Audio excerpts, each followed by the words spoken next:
বিসমিল্লাহির রহমানির রহিম। প্রিয় ছাত্রছাত্রী, আসসালামু আলাইকুম। আশা করি আল্লাহর রহমতে তোমরা সবাই ভালো আছো। আমিও তোমাদের দোয়ায় আল্লাহর রহমতে ভালো আছি। পদার্থবিজ্ঞান প্রথম পত্রের অধ্যায় 3 নিয়ে আমরা আলোচনা করতেছিলাম। আগে 2টা ক্লাস করেছি।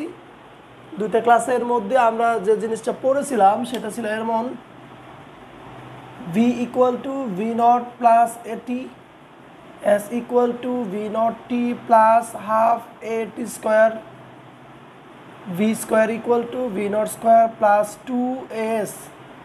এই 3টা সমীকরণ আমরা প্রতিপাদন করেছিলাম ক্যালকুলাস পদ্ধতিতে। ক্যালকুলাস পদ্ধতিতে প্রতিপাদন করার উদ্দেশ্য বলেছিলাম আমি গত ক্লাসে। তোমরা অবশ্যই ওই আগের লেকচারটা একটু ভালো করে দেখে নিবা।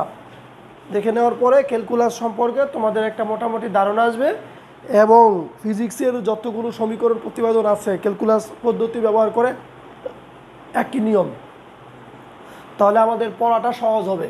কোন জায়গায় বেশি জোর দিতে হবে সেই জায়গাটা আমাদের যদি চিহ্নিত করা যায় তাহলেই কিন্তু বাকি অংশগুলোতে কম জোর দিলেও সেই অংশগুলো আমরা সহজে বুঝতে পারি।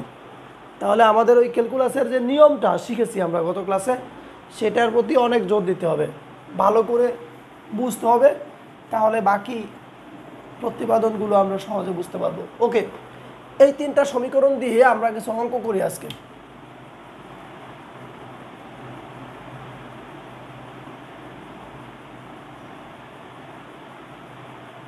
একটি ক্ষুধার্ত বাঘ 20 মিটার সামনে একটি হরিণ দেখতে পেয়ে স্থির অবস্থান হতে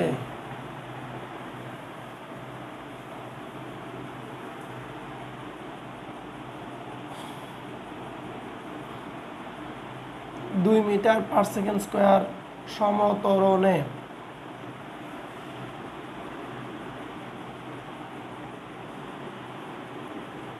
দৌড় শুরু করে, সাথে সাথে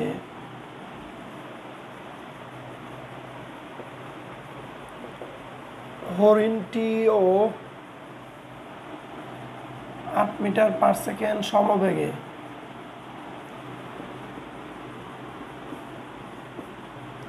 দৌড়াতে থাকে। সাথে সাথে হরিণটিও 8 মিটার পার সেকেন্ড সমবেগে দৌড়াতে থাকে।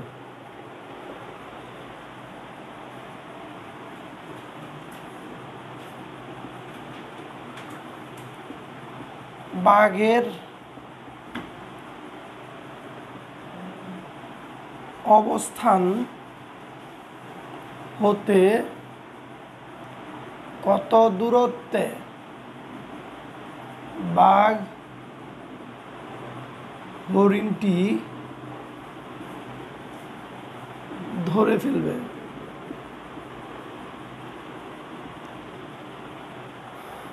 পদার্থবিজ্ঞানের অঙ্ক করার জন্য আগে আমাকে বুঝতে হবে আসলে অঙ্কের মধ্যে কি চেয়েছে, কি বলেছে, কেন এই কথাগুলো বলেছে, সেই কথাগুলো আগে বিশ্লেষণ করতে হবে।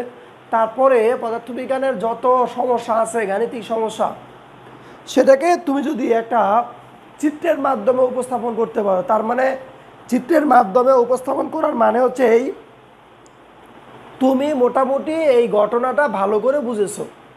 আর যদি চিত্রের মাধ্যমে উপস্থাপন করতে না পারো তাহলে তুমি আন্দাজের উপর অঙ্ক করতেছো। আন্দাজের উপর অঙ্ক করলে মিলতেও পারে, নাও মিলতে পারে। আমরা পদার্থবিজ্ঞানে আন্দাজে কোনো কাজ করব না, একেবারে দেখে শুনে বুঝে তারপরে কাজ করব। যতটুকু করতে পারি, সবই করতে হবে এমন দরকার নাই, যতটুকু করা যায় ততটুকুই একদম বুঝে শুনে ভালো করে দেখে তারপরে করব। তাহলে দেখবা পদার্থবিজ্ঞান সহজ লাগবে। আর একটু বুঝলাম আর একটু বুঝলাম না, কোনো রকমে শেষ করে দিলাম, 2 দিন পরে বুঝবা যে পদার্থবিজ্ঞানে এমন একটা সাবজেক্ট, এটা এত ঝামেলার, এটা ভালো লাগে না। এই ঝামেলার দিকে আমাদের যাওয়া দরকার নেই, যতটুকু পড়ো ততটুকু ভালো করে বুঝে শুনে পড়বা। ওকে, একটি ক্ষুধার্ত বাঘের কথা কেন বলা হচ্ছে? যদি বাঘের ক্ষুধা না থাকে তাহলে বাঘের সামনে দিয়ে হরিণ গেলেও তাকে ধরে না হরিণ, মানে বাঘ হরিণকে ধরে না। তাহলে ধরার জন্য তার ক্ষুধা থাকলেই কেবল সে হরিণকে ধরে খাওয়ার জন্য। তাহলে একটি ক্ষুধার্ত বাঘ 20 মিটার সামনে একটি হরিণ দেখতে পেয়ে স্থির অবস্থান হতে 2 মিটার পার সেকেন্ড স্কোয়ার সমতরণে দৌড় শুরু করলো। তাহলে বাঘ দৌড়াতে থাকলো, সাথে সাথে হরিণটিও তো তার জীবন বাঁচাইতে চেষ্টা করবে। জীবন বাঁচানোর জন্য 8 মিটার পার সেকেন্ড সমবেগে দৌড়াতে থাকে। বাঘের অবস্থান হতে কত দূরত্বে বাঘ হরিণটি ধরে ফেলবে? বাঘের অবস্থান হতে কত দূরত্বে বাঘ হরিণটি ধরে ফেলবে? এটাকে আমরা একটা চিত্রের মাধ্যমে প্রকাশ করার চেষ্টা করব। চিত্রের কথা বললেই অনেক স্টুডেন্ট চিন্তা করে এরকম যে বাঘ আর হরিণের অঙ্ক, প্রথমে আমাকে একটা সুন্দরবন আঁকতে হবে, সুন্দরবন আঁকার পরে ওই জায়গায় বাঘ আঁকতে হবে, তারপরে হরিণ আঁকতে হবে, তারপরে হরিণ দৌড়াচ্ছে এটা দেখাইতে হবে, তারপরে হরিণ কোন দিকে যাচ্ছে, বাঘ কোন দিকে যাচ্ছে, কীভাবে দৌড়াচ্ছে, এতগুলো দেখাইতে হবে। পদার্থবিজ্ঞানে চিত্র আঁকার মানে এরকম একদম পুরা বন টন সহ আঁকতে হবে এইটার মানেই না। আমি কনসেপ্টটা ক্লিয়ার করার জন্য একটা চিত্র আঁকবো, ওইখানে একটা বাঘ থাকবে, একটা হরিণ থাকবে। বাঘ আঁকতে দেখো আমার কতক্ষণ সময় লাগে। এই যে এটা হলো বাঘ, অনেক সময় লাগবে। এবার বাঘের অবস্থান হতে 20 মিটার সামনে এটা হলো হরিণ। এই যে এটা হরিণ, কয় মিটার সামনে? 20 মিটার সামনে। তাহলে আমি এখানে 20 মিটার দিব, 20 মিটার। এবার বাঘের আদি বেগ v0 এর মান হচ্ছে 0, কারণ স্থির অবস্থান থেকে বলেছে। চিত্রের মাধ্যমে আমরা এইগুলোই প্রকাশ করব। এখানে যে তথ্যগুলো আছে তথ্যগুলোকেই চিত্রের মাধ্যমে দেখিয়ে দিব। ওকে, বাঘ স্থির অবস্থান থেকে দৌড় শুরু করলো, ত্বরণ হচ্ছে 2 মিটার পার সেকেন্ড স্কোয়ার। এবার বাঘ দৌড়াবে কোন দিকে? হরিণ হলো এই পাশে, বাঘ কি উল্টা দিকে দৌড়াবে? উল্টা দিকে দৌড়ালে কি হরিণ ধরতে পারবে? নিশ্চয়ই বাঘ দৌড়াবে হরিণের দিকে। এই দিকে তীর চিহ্ন দিয়ে দেখিয়ে দিলাম। এবার হরিণ এই জায়গায় ছিল, হরিণ তার জীবন বাঁচানোর জন্য তো বাঘের এই দিকে দৌড়াবে না। তোমরা যদি মনে করো যে হরিণ তার জীবন বাঁচানোর জন্য দৌড় শুরু করলো বাঘের দিকে, এটা হওয়ার কথা না। এই দিক থেকে বাঘ আসতেছে, আমি ওই দিকে দৌড়াবো। ভয় পেয়ে এই পাশ থেকে বাঘ আসলে আমি ওই পাশে দৌড়াবো, আবার এই পাশ থেকে আসলে ওই দিকে দৌড়াবো। এই জিনিসগুলো আমরা চিত্রের মাধ্যমে উপস্থাপন করতেছি। তাহলে হরিণটা দৌড়াবে এই দিকে, দৌড়াতে থাকলো। একটা সময় পরে যদি মানে বনটা এমন, বনের মাঝে যদি একটা মাঠ থাকে, খোলা মাঠ, বাঘ যদি বাধাপ্রাপ্ত না হয় তাহলে একটা সময় পরে হরিণকে ধরে ফেলবে। এটা কিভাবে বুঝলেন যে হরিণকে ধরে ফেলবে? এটার কারণ হলো বাঘের দেখো ত্বরণ আছে, এখানে বলা হচ্ছে 2 মিটার পার সেকেন্ড স্কোয়ার ত্বরণ আছে বাঘের। এর মানে কি? প্রতি সেকেন্ডে বাঘের বেগ 2 মিটার পার সেকেন্ড করে বৃদ্ধি পায়। যদি প্রতি সেকেন্ডে বাঘের বেগ 2 মিটার পার সেকেন্ড করে বৃদ্ধি পায়, একটা সময় পরে বাঘের বেগ হয়ে যাবে হরিণের বেগ থেকে বেশি। হরিণের বেগ কত ছিল? 8 মিটার পার সেকেন্ড। তো যদি হরিণের বেগ থেকে বেশি হয়ে যায় তখন আস্তে আস্তে বাঘটা হরিণের কাছে চলে যাবে।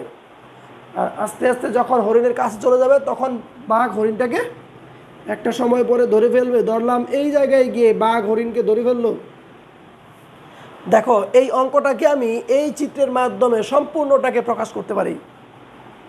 চিত্রের দিকে তাকাইলেই বোঝা যায় এখানে কি ঘটনা ঘটতেছে। এখানে একটা বাঘ, বাঘের কোনো ছবি আঁকি নাই, জাস্ট একটা বক্স থেকে বলে দিলাম এই জায়গায় বাঘ আছে।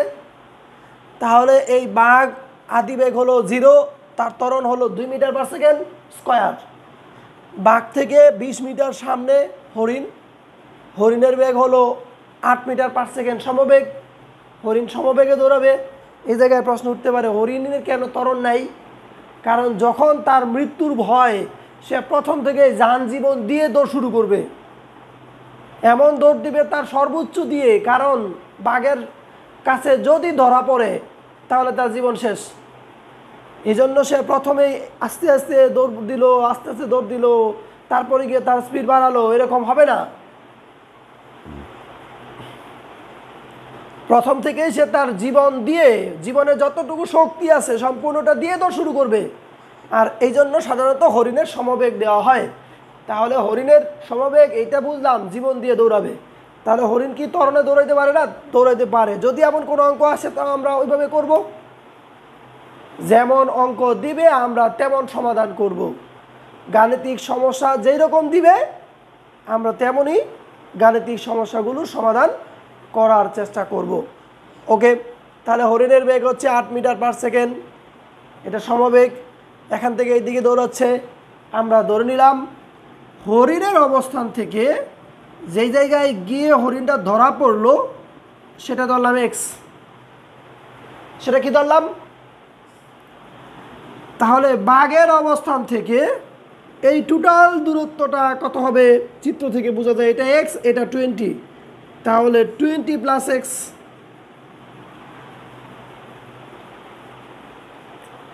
এতটুকু চিত্রের মধ্যে সম্পূর্ণ অঙ্কটা একবারে কমপ্লিট। যদি আমরা চিত্রটা বুঝতে পারি তাহলে অঙ্ক করার কোনো ব্যাপার না। ওকে, তুমি বাঘের অংশ আগে করতে পারো, হরিণের অংশ আগে করতে পারো, তোমার যেইভাবে খুশি সেভাবে করতে পারো, কোনো সমস্যা নেই। আমাকে তোমরা একটা বলবা যে স্যার বাঘেরটা আগে করেন বা হরিণেরটা আগে করেন, করবো, তাতে আমার কোনো আপত্তি নাই। ওকে, হরিণেরটা আগে করি। তাহলে লিখলাম হরিণের ক্ষেত্রে, হরিণের ক্ষেত্রে বেগ v equal to 8 metre per second, এটা সমবেগ। দূরত্ব আমি ধরলাম S1, চিত্র থেকে দেখা যাচ্ছে S1 এর মান হচ্ছে এক্স, লিখলাম এক্স। এবার সময় সমান হবে টি। একটা কথা তোমাদের আমি বলতে ভুলে গেছি, সেটা হচ্ছে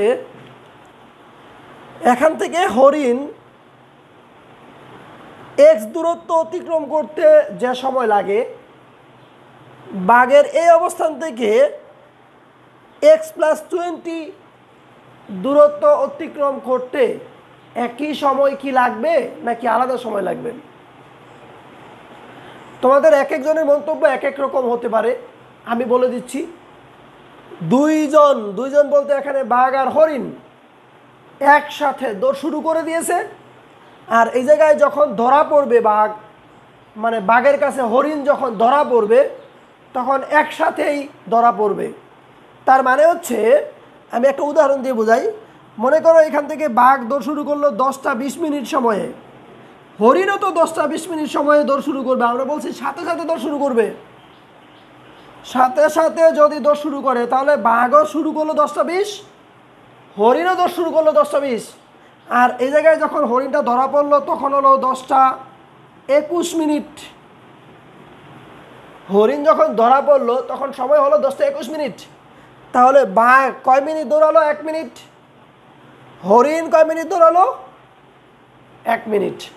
তাহলে একসাথে যদি দৌড় শুরু করে আর একটা পর্যায়ে যদি হরিণ বাঘের কাছে ধরা পড়ে তাহলে দুইজনের সময় হবে সমান।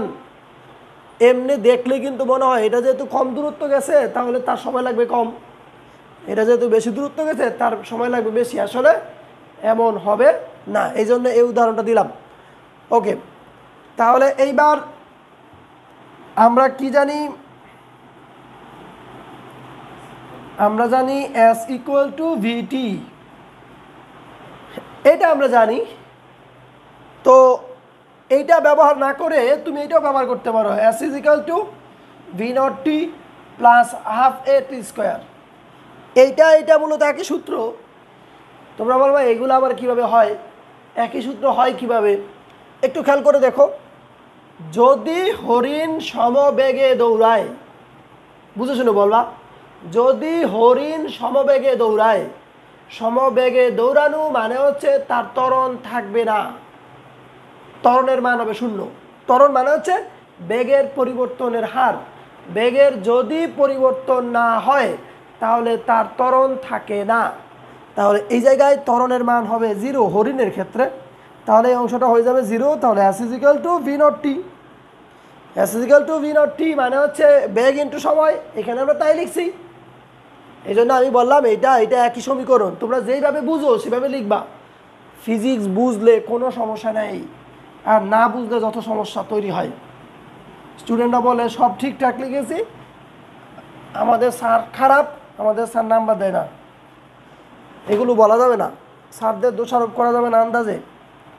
ওকে, S1 এর মান হচ্ছে এক্স, ভি এর মান হচ্ছে 8, টি এর জায়গায় টি রয়ে গেল, আমি রেখে দিলাম 1 নং সমীকরণ হিসেবে এটাকে রেখে দিলাম। এবার আমি লিখব বাঘের ক্ষেত্রে,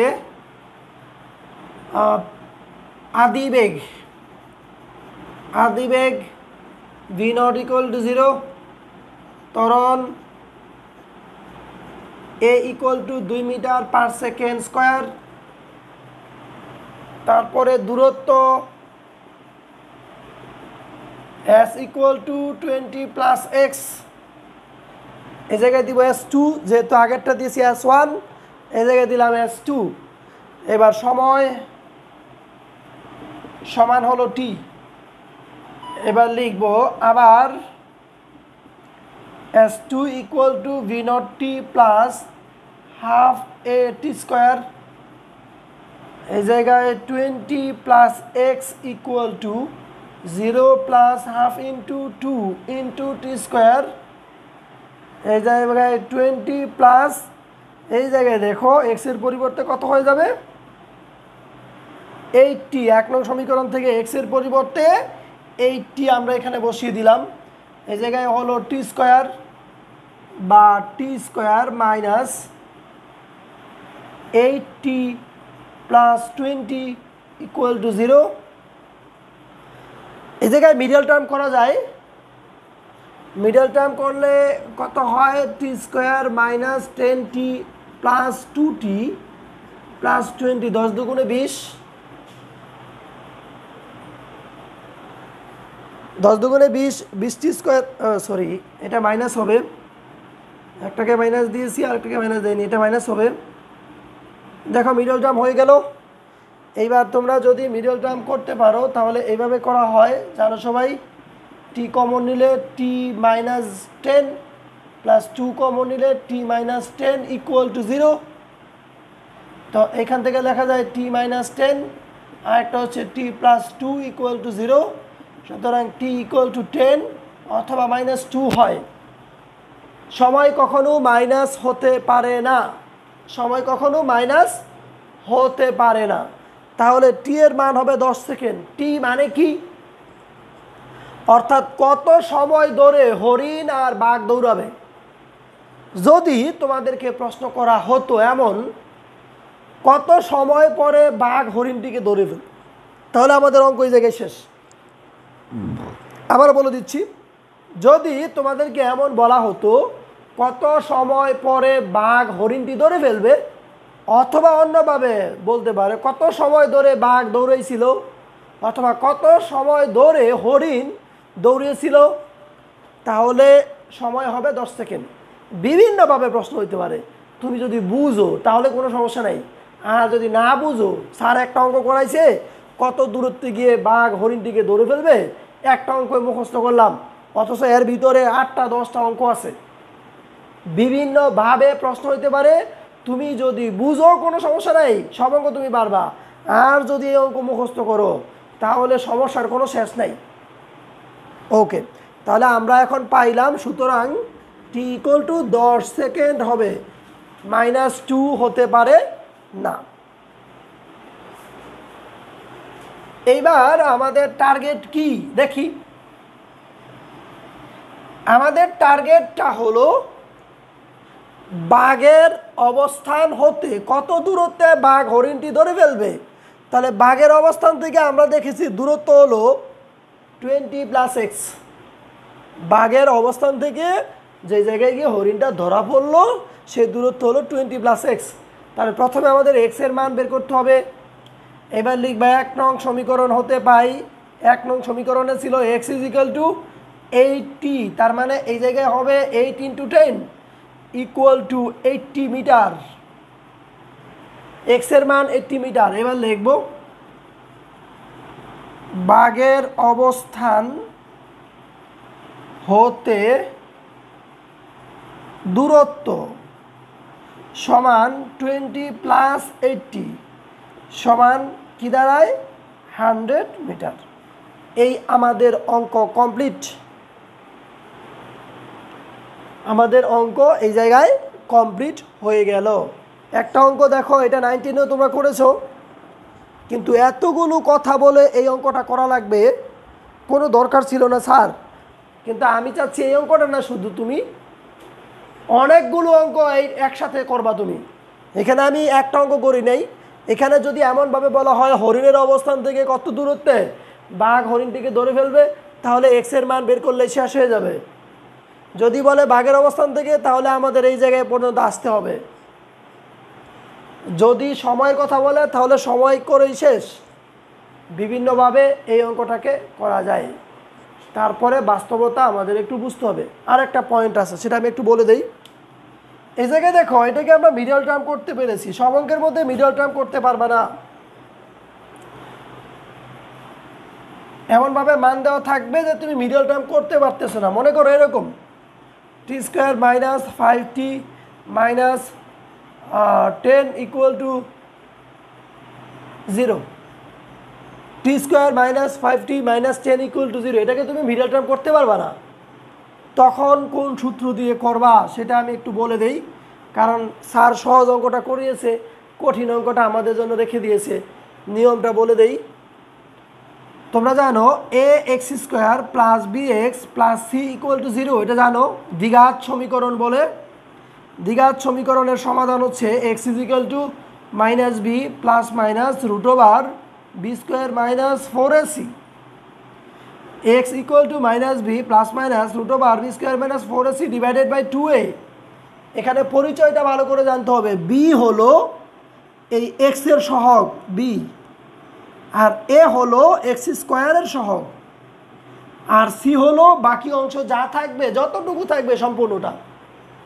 এই পরিচয়টা জানার পরে আমি যদি এইটার মধ্যে এই সূত্রটা অ্যাপ্লাই করতে চাই এটার মধ্যে, তাহলে টি ইকুয়াল টু হবে মাইনাস বি। মাইনাস বি মানে কি, এখানে মাইনাস মাইনাস 5, এই দেখো মাইনাস বি, সূত্রের মাইনাস লিখলাম, আর বি এর জায়গায় এখানে মাইনাস সহ 5, এরপরে plus minus root over B square. B square মানে হচ্ছে minus 5 whole square minus 4ac। 4ac এর মান কত, এখানে দেখো এক্স স্কোয়ারের সহগ এ ছিল, টি স্কোয়ারের সহগ হচ্ছে এখানে 1, তাহলে ইন্টু 1 সি। সি এর মান এখানে দেখো -10 ডিভাইডেড বাই 2a, 2 ইন্টু 1 সমান হয়, এখানে মাইনাসে মাইনাসে plus, plus minus root over 25, এই মাইনাস হয়ে যাবে প্লাস, প্লাস 40 ডিভাইডেড বাই 2।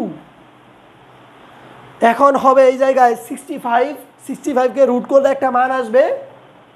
এবার রুট করলে মান আসার পরে 5-এর সাথে এটা একবার যোগ করবা, একটা মান আসবে। 2 দিয়ে ভাগ করলে আর একবার বিয়োগ করলে আরেকটা মান আসবে। একটা মান আসবে প্লাস, একটা মান আসবে মাইনাস। তো মাইনাসের মান আমরা নিতে পারি না, সময় কখনো ঋণাত্মক হতে পারে না। তারপরের অঙ্কটা আগের মতোই।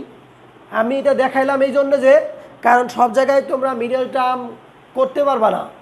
আর যদি মিডল টার্ম না করতে পারো, তখন বাবা মামুন স্যার এই অঙ্ক করায়নি। তো আমি এই জন্য এই অংশটা তোমাদের দেখিয়ে দিলাম। বারবার দেখবা, একটা অঙ্ক ভালো করে যদি বুঝতে পারো, তাহলে দেখবা অনেক কিছুই সহজ হয়ে যাবে। অঙ্ক অনেকগুলো করতে হয় না, একটা ভালো করে করলেই এর ভিতরে অনেকগুলো অটোমেটিক চলে আসে। একটা এইচডাব্লিউ দেই, দিলাম 30 মিটার, এটা দিলাম 3 মিটার পার সেকেন্ড স্কোয়ার, এটাকে দিলাম 10 মিটার পার সেকেন্ড সমবেগে দৌড়াতে থাকে। বাঘের অবস্থান হতে কত দূরত্বে বাঘ হরিণটি ধরে ফেলবে? তাহলে একটি ক্ষুধার্ত বাঘ 30 মিটার, ডিজিটগুলো জাস্ট চেঞ্জ করে দিলাম, তোমাদের তো লেখার দরকার নাই। তোমরা নতুন করে অঙ্কটা সম্পূর্ণটা উঠাবা, উঠানোর পরে একদম ঠান্ডা মাথায় ক্যালকুলেশন করবা। ক্যালকুলেশন করার পরে কমেন্টে জানাবা রেজাল্ট কত, আমি সুযোগ পেলে তোমাদের জানি রেজাল্টটা ঠিক আছে কিনা। আর তোমরা কমেন্টে লিখলেই বুঝতে পারবা, যখন দেখবা 4-5 জনের একই রেজাল্ট চলে এসেছে, তখন ওইটা ঠিক হবে। সহজ উপায় তোমাকে যাচাই করার জন্য, তুমি যখন একটা কমেন্ট লিখবা, লেখার পরে তোমার একটা রেজাল্ট আসবে, দেখবা এটা 5 জনের সাথে মিলছে কিনা। আর যদি অনেক বেশি পরিবর্তন আসে, তখন আমি নিজে এটা করে দেবো। আমাকে বলে দিবা যে স্যার করে দেন, তখন আমি নিজেই করে দেবো। ওকে, আমরা আর একটা নিয়মের অঙ্ক শিখি। একটি বন্দুকের গুলি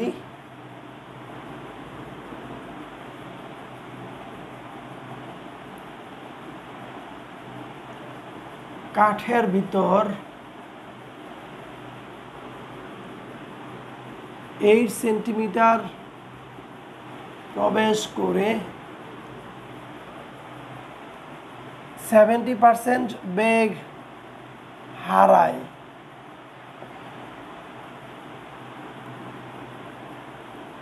গুলিটি কাঠের ভিতর আর কত দূর প্রবেশ করবে? একটি বন্দুকের গুলি কাঠের ভিতর, এখানে ভিতর 8 সেন্টিমিটার প্রবেশ করে 70% বেগ হারায়। গুলিটি কাঠের ভিতর আর কত দূর প্রবেশ করবে? এটা হচ্ছে আমাদের অঙ্ক। এটাকেও আমরা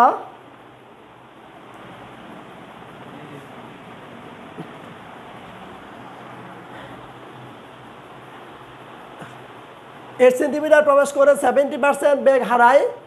গুলিটি কাঠের ভিতর আর কত দূর প্রবেশ করবে? এটাকেও আমরা একটা চিত্রের মাধ্যমে দেখানোর চেষ্টা করব। আর চিত্রের মাধ্যমে দেখাইতে পারলেই আমি তোমাদেরকে বলেছি অঙ্ক করা সহজ হবে, আর না হলে অঙ্ক করা সহজ হবে না। ওকে, আমরা এখানে একটা কাঠ নিলাম।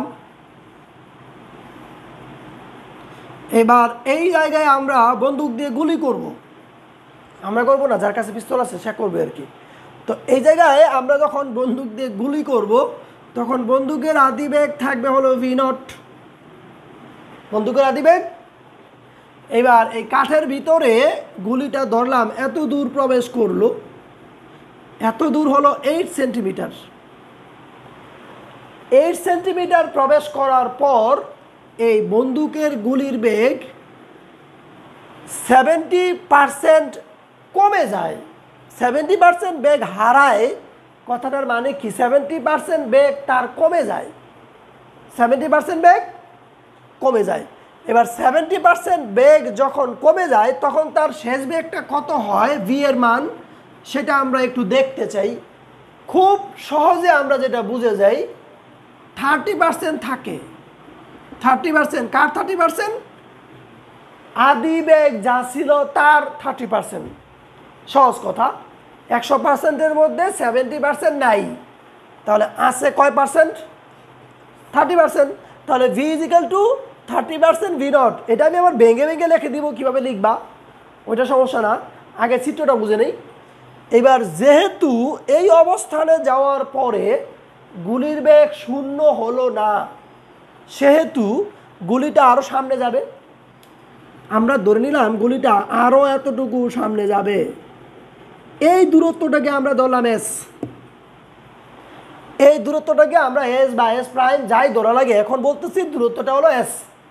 তোমরা আমাকে বলো, এখানে যদি গুলির আদিবেগ আমি ধরি ভি, এই মানটা প্রথম ক্ষেত্রে যেটা শেষ বেগ ছিল সেই বেগটা এই জায়গায় হলো আদিবেগ, আর যখন এই জায়গায় যাবে তখন শেষ বেগের মানটা কত হবে?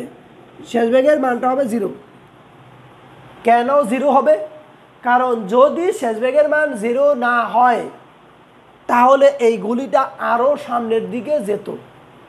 যেহেতু গুলিটা আর সামনের দিকে যাচ্ছে না, সেহেতু এই জায়গায় গুলির শেষ বেগ 0 অবশ্যই হয়ে যাবে।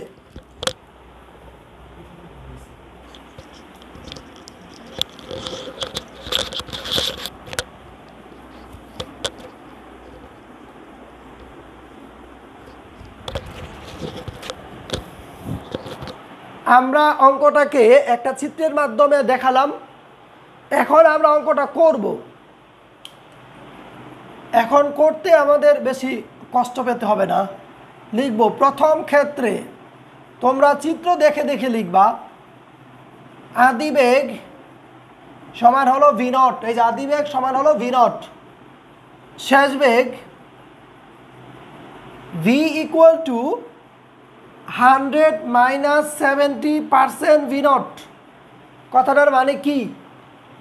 এখানে দেখো আমি আবারও বলে দিচ্ছি 8 সেন্টিমিটার প্রবেশ করে 70% বেগ হারায়। 70% বেগ হারায় কোত্থেকে? আদি বেগ যা ছিল তার 70%। আমরা এই জায়গায় লিখলাম 100 মাইনাস 70, একবারে পার্সেন্ট দিলাম, তাহলে এইখানে থাকে 30%। কার 30%? যদি বলি কার 30%, তোমরা উত্তর দিবা আদিবেগের। আদিবেগের 30% থাকে। তাহলে এইটা হলো তোমাদের 0.3 ভি নট। এই ভি এর মান হলো 0.3 ভি নট। তাহলে প্রথম ক্ষেত্রে এটা আদিবেগ আর এটা হলো শেষ বেগ। আর দূরত্ব এস ইকুয়াল টু এই জায়গায় হলো 8 সেন্টিমিটার সমান 0.08 মিটার। 100 দিয়ে ভাগ করলে 0.08 মিটার। এবার আমরা জানি V square equal to V not square plus 2as, বা ভি নটের মান হচ্ছে 0.3 v not square equal to V not square plus 2 into A into 0.08।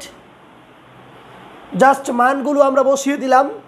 এইবার ক্যালকুলেশন করলে এখানে হবে 0.09 v not square equal two,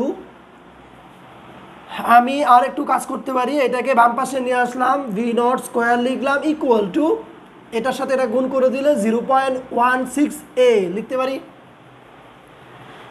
এখান থেকে আমি যেটা বের করব সেটা হচ্ছে এর মান বের করব। এই যে এর মান, এখানে a equal to 0.09 v not square minus v not square. তার মানে হচ্ছে যদি তুমি ভি নট স্কোয়ার কমন নাও তাহলে 0.09 মাইনাস 1, এখানে যেটা আসবে সেটা হলো মাইনাস 0.91, এখানে আসবে মাইনাস 0.91। আর ভি নট স্কোয়ার থাকবে এই জায়গায় V not square divided by এখানে হবে 0.16। আমি এইভাবে রেখে দিব। এই অঙ্কটার ক্ষেত্রে ত্বরণের মান আমি এইভাবে রেখে দিব 0.91 V not square divided by 0.16। আমার এখানে ত্বরণের মান পেয়ে গেলাম। তোমরা খেয়াল করে দেখো ত্বরণের মান এখানে আসছে ঋণাত্মক। কেন আসছে ঋণাত্মক সেটার ব্যাখ্যাটাও আমাদের জানা দরকার। এখানে যখন তুমি গুলি করেছো তখন তার বেগের মান আস্তে আস্তে কমে যাচ্ছে। বেগের মান যখন আস্তে আস্তে কমে যাবে তখন আমরা জানি সেখানে হয় মন্দন।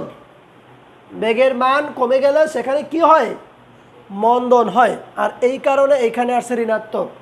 যা আসবে আসবে, আমাদের কিছু করার নাই, নিয়ম অনুসারে করে যাব, রেজাল্ট দেখবে একটা চলে আসবে। ওকে, এইবার হচ্ছে দ্বিতীয় ক্ষেত্রে আদিবেগ v naught 1 equal to 0.3 v naught. এটা কোত্থেকে লিখলেন স্যার? প্রথম ক্ষেত্রে যেটা ছিল শেষ বেগ, দ্বিতীয় ক্ষেত্রে ওই জায়গা থেকে শুরু। প্রথম ক্ষেত্রে যেখানে শেষ করেছিলাম 8 সেন্টিমিটার যাওয়ার পরে, দ্বিতীয় ক্ষেত্রে ওই জায়গা থেকে শুরু করলাম। তাহলে দ্বিতীয় ক্ষেত্রে আদিবেগ হবে প্রথম ক্ষেত্রের শেষ বেগের সমান। ওকে, এবার শেষ বেগ v1 ইকুয়াল টু 0, দূরত্ব s1 ইকুয়াল টু হোয়াট? আমরা এটাকে s1 দিলাম, s1 এর মান বের করব। এবার এই জায়গায় ত্বরণের মান a equal to minus 0.91 V not square divided by 0.16। আগের ত্বরণ পরে কেন ব্যবহার করব, কারণটা কি সেই কারণটাও আমাদের জানতে হবে। কারণ এইখানে ছিল কাঠ, পরেও আছে কাঠ। প্রথম ক্ষেত্রে গুলির মধ্যে যেই পরিমাণ বাধা দিবে কাঠ উপাদান, পরের ক্ষেত্রেও বাধার পরিমাণ সমান থাকবে। তাহলে মাধ্যম যেহেতু একটাই, তাহলে বাধার পরিমাণ হবে সেম, আর এই কারণে ত্বরণের মান হবে সেম। যদি এমন হতো যে এই জায়গায় এতটুকু ছিল কাঠ, পরে হয়ে গেল বালু, তাহলে কিন্তু কাঠের ত্বরণ বালুর ক্ষেত্রে ব্যবহার করা যাবে না। অর্থাৎ কাট ব্যাক করার পরে ওই পাশে গিয়ে যদি অন্য কোনো মাধ্যম হয় তাহলে ওইখানে মাধ্যম চেঞ্জ হয়ে যাওয়ার কারণে ত্বরণও আলাদা হবে। এখানে যেহেতু আগেও কাট পরেও কাট, তাহলে ত্বরণ আগে যা পরেও তা। ক্লিয়ার? এইবার লিখবো আমরা, বাম অংশটা মুছে দিচ্ছি।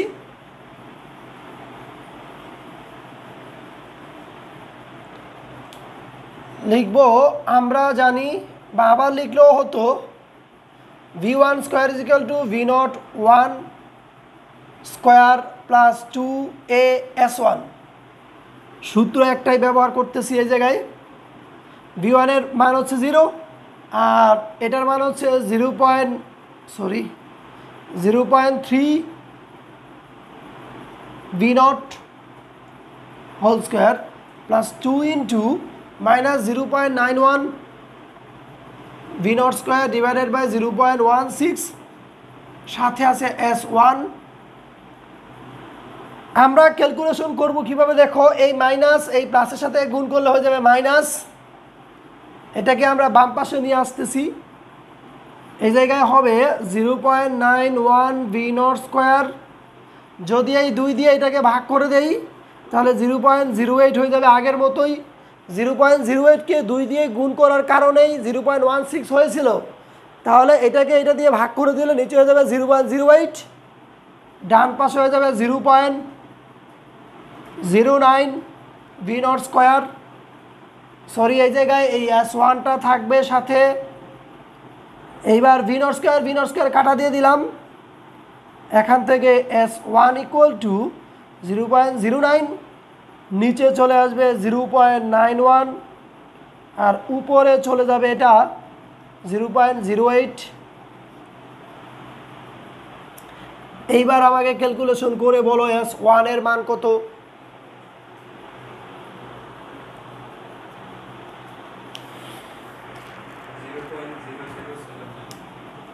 0.0079 মিটার।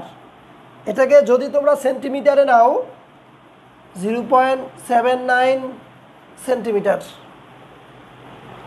0.79 সেন্টিমিটার। ক্যালকুলেশনটা আবার একটু করো। ক্যালকুলেশন যদি কোনো জায়গায় ভুল হয় নিজেরা করে নিবা, এটা আমি বলে দিই বারবার, কারণ এইগুলো তোমরা তোমাদেরই মধ্যে একজন স্টুডেন্ট এখানে ক্যালকুলেশনগুলো করে, আমি শুধু মানগুলো বসাই। তোমরা বলো না যে মামুন স্যার নিজেই এইগুলো করেছে, আমি মুখস্থ অঙ্ক করি না, আমি শুধু নিয়ম শিখাই।